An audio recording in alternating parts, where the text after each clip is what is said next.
everyone, this is Liway. Welcome to my vlog. Bibigyan ko ngayon ng pagsusulit o test si Chang Chang. Ito ay base sa module na kanyang sinagutan. Wala pa siyang face-to-face sa kanyang teacher at naintindihan naman natin yon. Para ako ay mas makatipid, hindi na ako nagpa-print sa computer shop. Ang ginawa ko, ako ay nag-drawing sa bond paper at isinulat ko yung kanyang gagawing pagsusulit. Magandang ma-experience din ni Chang Chang na siya ay parang nasa school. Oh, Chang Chang, ang gagawin mo ngayon, isusulat mo yung pangalan mo dito. Ako si... Anong pangalan mo?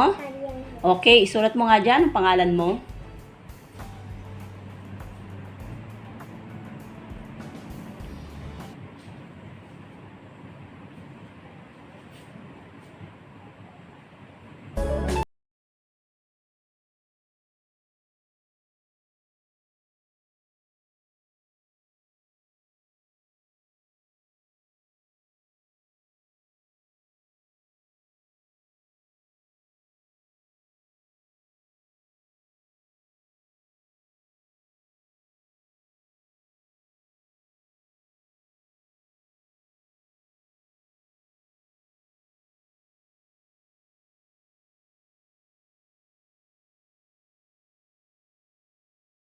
Tapos na ni Charlene yung pangalan niya. Ngayon naman, ang gagawin mo, kukulayan mo yung kasarian mo. Ibig sabihin, pag ikaw ay babae, babae ang iyong kukulayan. Diba? Aling kulayan? Okay, sige, pumili ka ng pangkulay. Anong kulay yan? Kulay pink. Oh, kulayan mo. Yung ano lang, sa damit na lang ang kulayan mo, ha? Okay.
Okay, natapos na yung kulayan ni Chang Chang at isulat ang kanyang pangalan.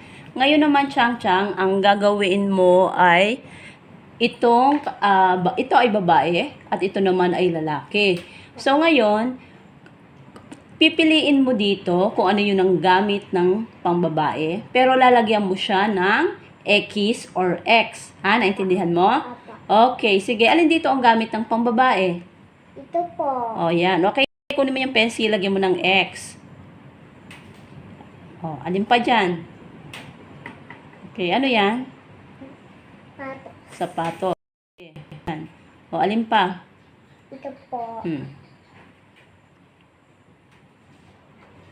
Oh, pili pa. Piliin mo pa kung alin yung pang babae. Oh, sige. Lagyan mo lang ng X. Maliit. Okay lang. Yung tama lang. Kahit dito lang, oh, dito, oh. Para kita pag chinekan. Oh, yan. Okay. Ito, hindi kita. Lagyan mo pa ulit. Yan. Oh. Sabi, sa baba naman, gano'n din ang gagawin mo. Lalagyan mo rin ng X or X ang gamit ng panglalaki, yung boy.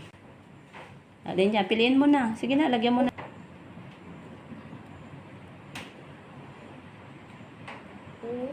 Ito.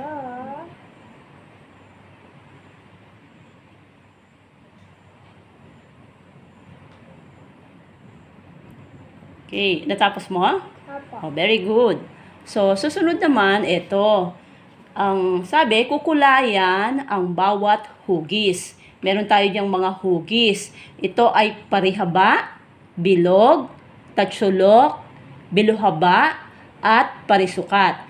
Pero merong nakalagay diyang kung anong kulay. So, sabi, ito ay kukulayan mo ng kulay pula. O, hanapin mo nga dyan ng kulay pula.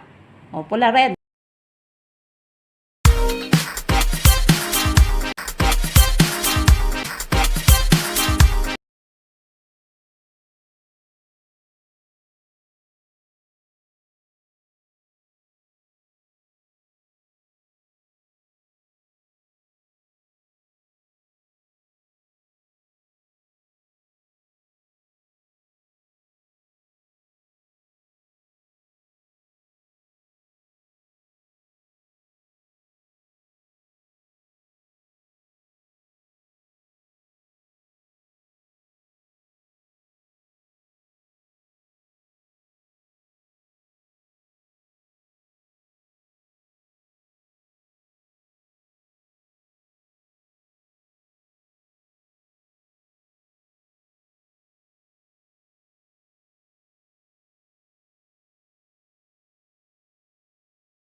O, tapos ka na? O, lagyan mo yan. Sunod naman, ito ay kukulayan mo ng berde, kulay green. Kulin mo ang kulay green.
Sumunod, itong tatsulok ay kukulayan mo ng kulay dilaw, yellow. O, kulayan mo. Yellow. Okay.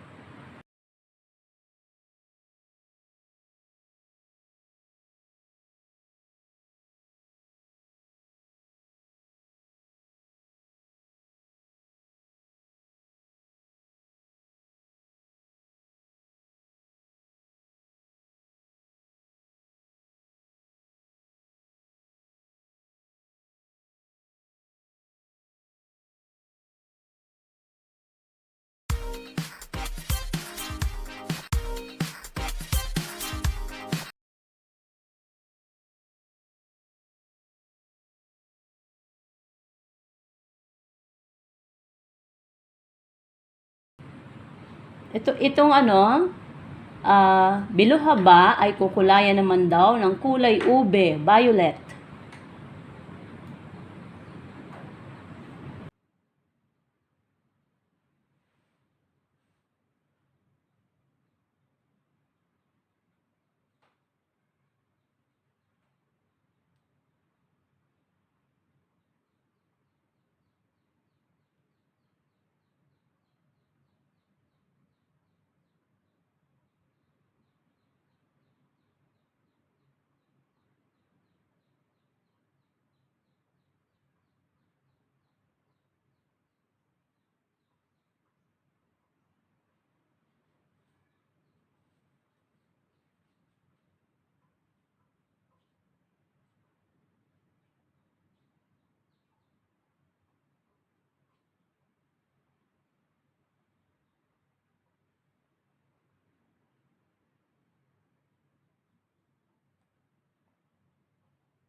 Okay. Ang parisukat naman, yung pinakahuli ay kukulayan mo ng asul o blue.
Tapos na ni Chang Chang ang pagkukulay sa mga shape o hugis. Ngayon naman Chang Chang, ang gagawin mo ay ito. Iko-connect mo naman o pagtatapatin mo ang bawat hugis o gamitan mo ng pencil.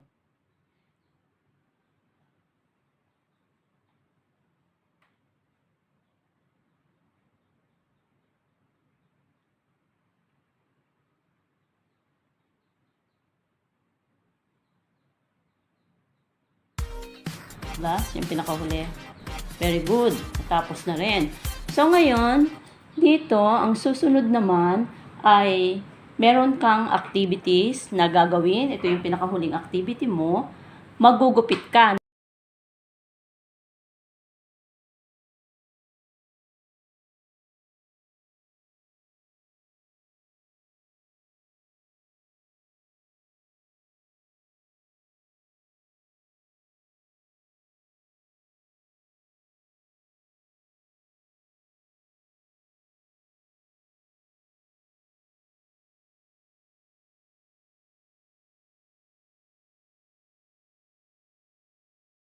Ingatan mo lang yung pagugupit.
Ilagay mo na yung crayons mo dyan sa kahon. Ayusin mo yung ginawa mo.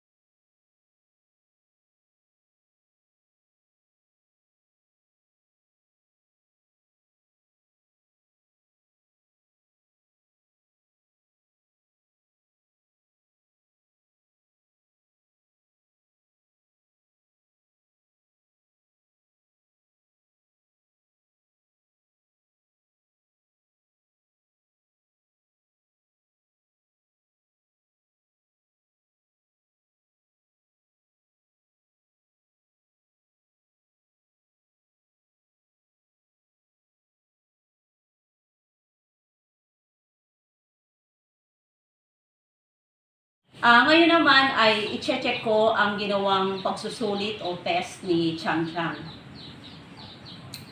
Sa pangalan, correct spelling, check siya. Tapos yung kasarian, pinili niya yung babae, tama, check. Sa naman, gamit ng panglalaki na ineksa niya ay tama lahat. Pada, tama, payong, sapatos. Ito, okay.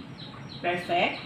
At dito naman sa gamit pang lalaki, check, ang sombrero, check, bola, t-shirt. So, very good. Almost perfect si Chang Chang. Pagkatapos, itong kulay, habang pinagmamasdan ko siya sa pagkukulay, ay tama naman yung pangkulay na ginamit niya. So, check. At dito sa pagtapat-tapitin ang bawat hugis ay triangle, tama. Circle, tama. Rectangle, tama. Square, tama. So, perfect. Dito naman sa sa paggugupit ay tama naman yung kanyang ginawa. Kaya congratulations, Chang Chang! High five tayo. Very good. Nakapasa nga ba si Chang Chang sa kanyang ginawang test? Oo, kasi nung chine-checkan ko, halos tamang lahat yung kanyang ginawa. Si Chang Chang naman kasi ay matalino at masunuring bata. Ang kagandahan nito, bago siya pumasok, ay marunong na siyang magsulat ng pangalan kasi nasubaybayan ko siya. This is Liway, till my next vlog.